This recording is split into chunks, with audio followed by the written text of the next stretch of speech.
Hello everyone, it's me again, Kathy and Ray. Maayong adlaw ka na atong tanan. Hello mga ka-fightlat na nag-count ako kanang berry mani,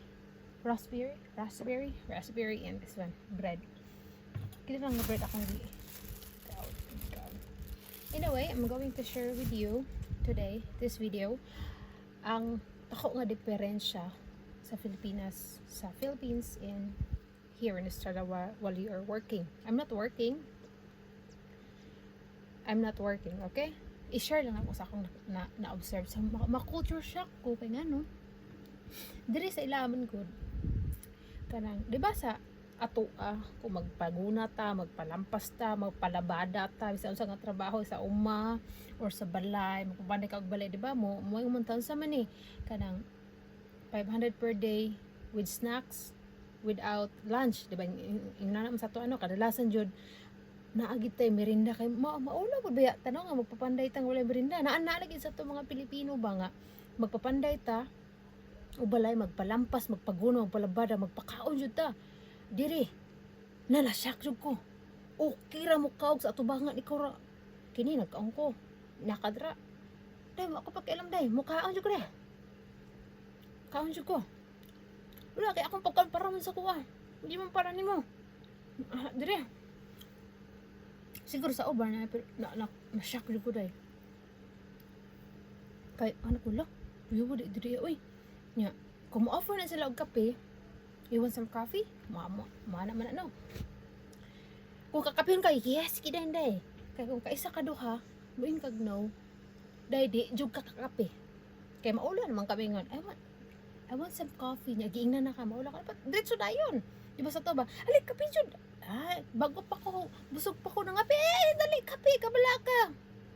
Tindog lang kay para mahuho da yun. O, diba, inana sa to, dili, day. Unya, trabaho sila. Kaon. On time ka sila, day. Unya, kadang, wala ko rin nga dili on time siya kay nakatry magpapanday on time day grabe kay mo trabaho siya ako lady day sa amo sa atong akong payag nagipanday nya kanang pag snacks time na kanang merinda dali ra kaayo day pag moingon sila 3 minutes lang ang kanang snacks nila 3 minutes lang gid day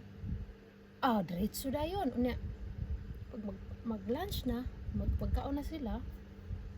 kaon kanang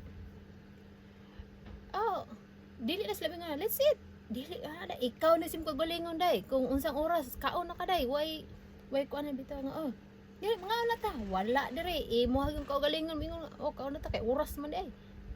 ingon ana dili parehas ato ang alas 9 bisan og ang imong trabahante alas 8 alas 8 pakapihong ginato nag alas 10 para usog jud mo lampas og kanang guna or kano ko lang uyawa dito uy niya kanang ma-amaze ka kaya nga makaya nila kaon bitaw nga kanang ako magkaon ko ikaw na dira ako ra kaon ko kaya nga ang pagkaon nila para raman sa ilahan para sa imo so kung maadtog ka silang balay kung muing kag dapat magpahibalo kadaan kaya kung di ka magpahibalo day unsaon na lang so unsa mo pagkaon so dapat magpabalo jud kadaan so mo to kong na-learn nga kanang maulo pud bi ako no kanang kaon ko yan bata katubang maulo bi ako sila dili day mo kaon rin anamay ka na ilang part no mo kaon kanya isa nasa lisikan isa nga lingkuranan pero kung mukaon ka di sila mo tan-aw sa ato kay magtaon-tanaw man dili mo tan-aw magkaon ka kanang mo tanan na kanang bitang lakbit lang dili mo tan-aw talaga ang bata mo tan-aw jud bitaw diri dili tan-aw lang lakaw na yun wala lang so dili ka matha mo kaon kay ngano dili mo sila mututok para sa tuwa nga nagkongkoro ka ikaw isa bisag classmate nimo na classmate o kaumahan sa trabaho tan-aw sa imong kaon maulo bi tanong giver beta dili ako kitang tanan so